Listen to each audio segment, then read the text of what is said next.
It's 2:14 a.m. You're lying in bed, bathed in the cool blue glow of your phone screen. You were supposed to be sleeping hours ago, but you made the mistake of opening your trading app.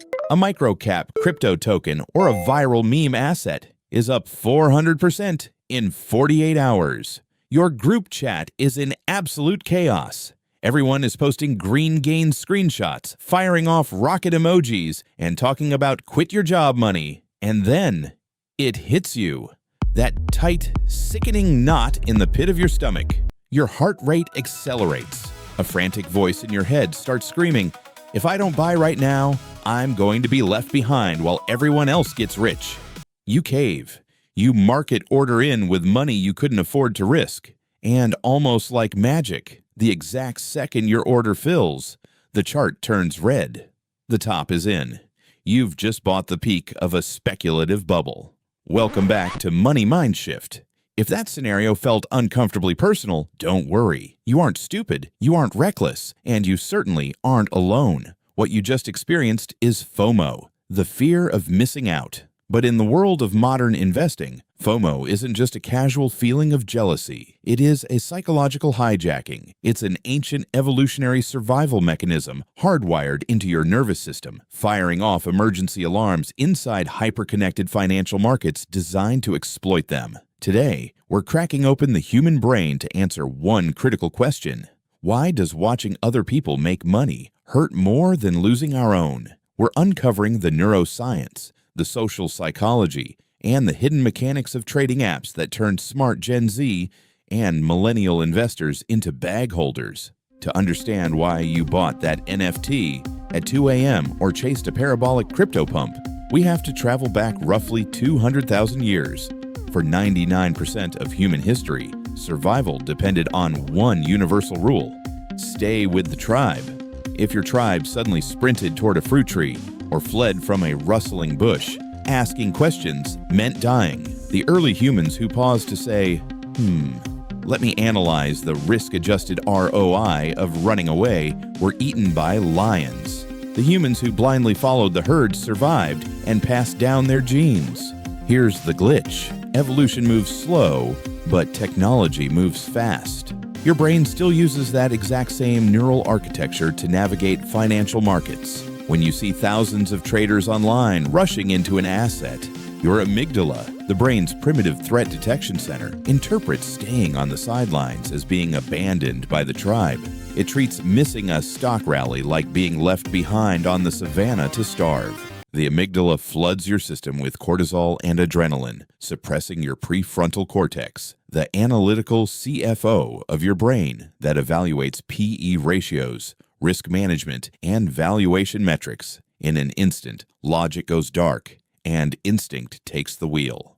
But fear is only half the equation. The other half is dopamine. Most people think dopamine is the chemical of pleasure, the reward you get when you win. But neuroscientists like Dr. Wolfram Schultz prove that dopamine isn't released when you achieve a reward. It spikes during the anticipation of a reward under conditions of total uncertainty. This is known as intermittent reinforcement. If a stock steadily gains 7% a year, it's predictable and, frankly, boring to your brain.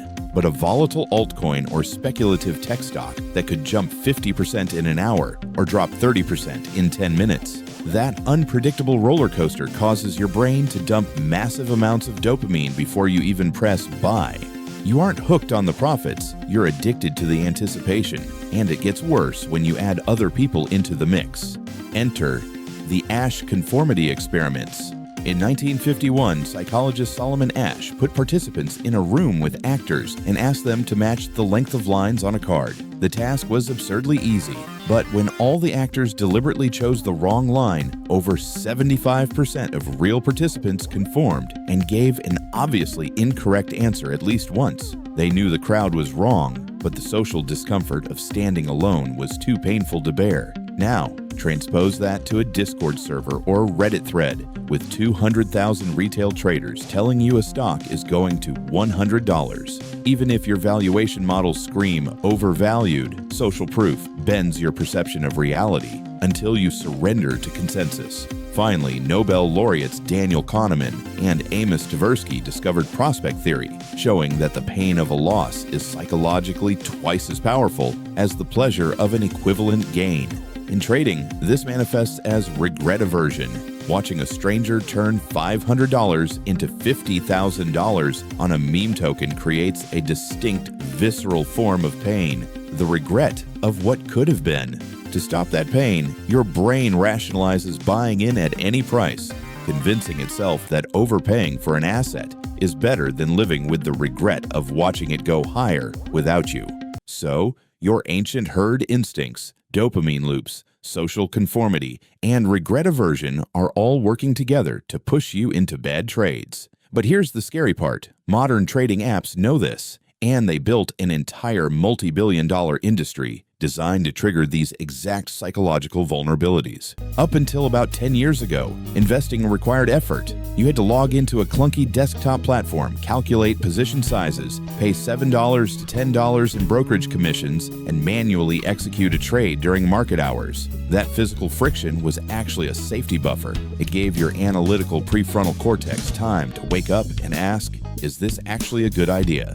Then came the modern retail trading revolution. Fintech platforms redesigned financial markets to feel less like Wall Street and more like Las Vegas. By eliminating commissions and streamlining execution down to a single thumb swipe, trading apps systematically stripped away every piece of friction standing between your impulse and your capital. This is known in behavioral design as gamification. When you execute a trade on modern retail apps, you're greeted with confetti animations, glowing haptic vibrations, and instant push notifications that exploit the brain's variable reward center. The color green is intentionally saturated to trigger reward-seeking behavior, while price charts are designed with dramatic vertical scaling so that a 3% intraday move looks like an explosive rocket ship launch. The app isn't built to help you build generational wealth. It's built to maximize engagement and order flow. Now, pair that frictionless app experience with the ultimate FOMO super collider, social media.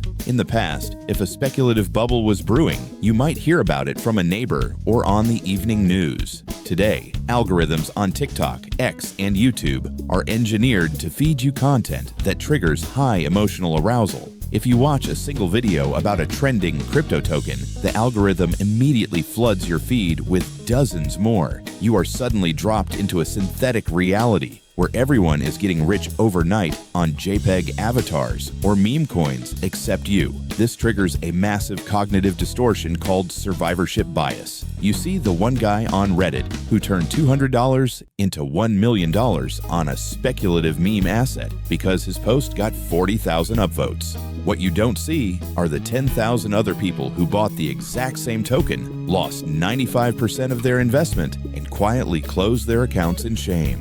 Whether it's the Dutch tulip mania of 1637, the dot-com boom of 1999, or the crypto and NFT frenzy of recent years, every single FOMO bubble follows the exact same four-phase psychological blueprint. Phase 1. Stealth and smart money. Institutional or early retail investors identify an undervalued asset or breakthrough tech. Prices rise quietly without media coverage. Phase 2. Institutional validation. Traditional media begins noticing. Early adopters lock in massive gains and initial price action starts accelerating upwards. Phase 3. Public enthusiasm. The FOMO phase. This is where retail traders jump in.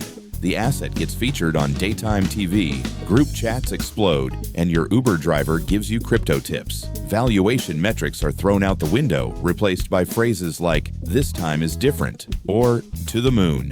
Phase 4. The blow-off top and capitulation. The smart money quietly exits, selling their positions to late-stage retail buyers.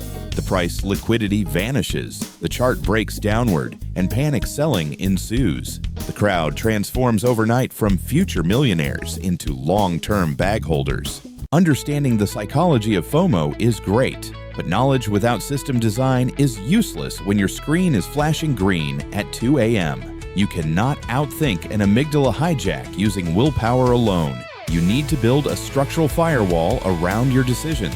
Here are 4 practical battle-tested frameworks to systematically eliminate FOMO from your investing. First, institute the 24-hour friction rule. Because FOMO is an acute emotional surge driven by dopamine and cortisol. Its peak biological lifespan is relatively short. Whenever you feel an overwhelming urge to buy an asset that has surged more than 20% in a short window, enforce a mandatory 24-hour waiting period. Log off the app, put your phone in another room, and go for a walk. Force your system out of the high arousal state. 90% of the time, when you check the chart 24 hours later, the dopamine spike has faded, the chart has cooled off, and your analytical mind will wonder what you were ever thinking. Second, write an investment policy statement. Professional portfolio managers don't trade on feel, they trade on written rules.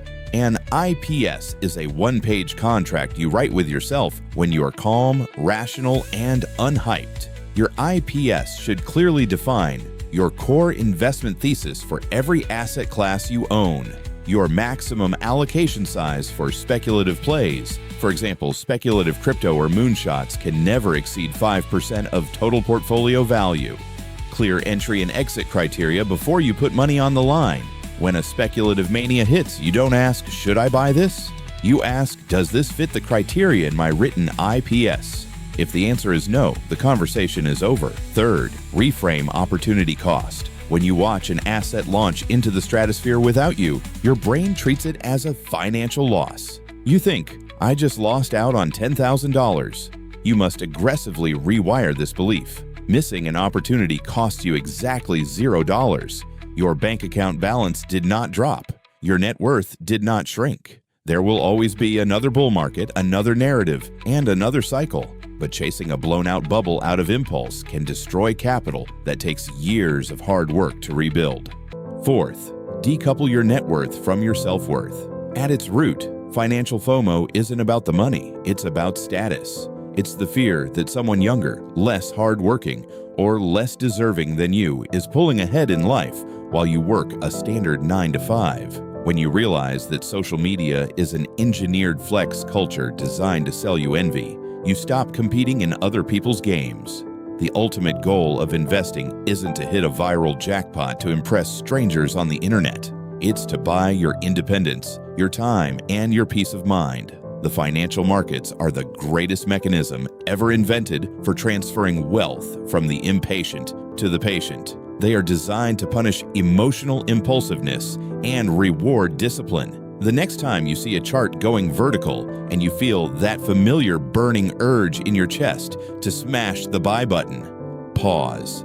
Take a deep breath. Recognize that your brain is just trying to protect you from being left behind by a tribe that no longer exists. Smarter investing isn't about having a better crystal ball, it's about building a better mind. If this video gave you a new perspective on your financial mindset, hit that like button and subscribe to Money Mindshift for more deep dives into the psychology of wealth. I want to hear from you in the comments below. What was the single worst trade you ever made because of FOMO? And what did it teach you? Let's normalize talking about our financial mistakes so we can all build better habits together. Thanks for watching. And as always, stay rational, keep building, and protect your mind shift. See you in the next one.